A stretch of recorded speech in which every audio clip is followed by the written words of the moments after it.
বন্ধুরা আজকে বানাবো গাজরের হালুয়া। তো গাজরগুলো ছোড়া হয়ে গেছে আমার, তবে বেশি গাজর নেই, দেড়খানা গাজর আছে, দেড়খানা গাজর দিয়ে বানাবো গাজরের হালুয়া। তো চলুন, এগুলো এখন নিয়ে নিয়েছি একটা এরকম ছোলার, গ্রেট করার। শীতকাল এলেই কিন্তু গাজরের হালুয়ার অপেক্ষা থাকে। তো আজকে সেই জন্যে বানাচ্ছি গাজরের হালুয়ার, খেতে কিন্তু মারাত্মক লাগে। অনেকে এটা সেদ্ধ করেও করতে পারেন, আবার এমনি চুলোও করতে পারেন। তবে গাজরের হালুয়াতে কিন্তু ঘিটা একটু বেশি করে দেবেন, তাহলে কিন্তু বেশ সুন্দর গন্ধ লাগে। তবে এইখানে আমি প্রায় 1.5 চামচের মতন দিয়েছি। আর গাজরগুলো যতক্ষণ না সেদ্ধ হয় ততক্ষণ আমি ঘিয়ে ভেজে নিয়েছি। চিনিটা মিষ্টিটা আপনারা পছন্দ মতন দেবেন। আমি এখানে নিজের পছন্দ মতন মিষ্টিটা দিলাম।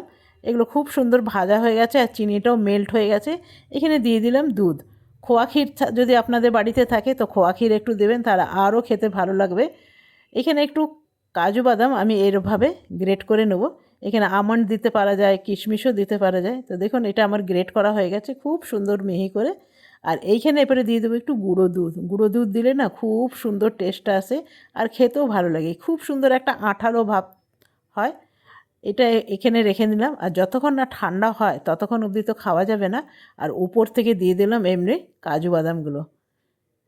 আহা কি সুন্দর লাগবে খেতে, দারুণ। তো শীতের দিন তো সহজেই ঠান্ডা হয়ে যাবে। তো কেমন লাগলো বন্ধুরা অবশ্যই জানাতে একদম ভুলবেন না। দেখুন কি সুন্দর লাগছে।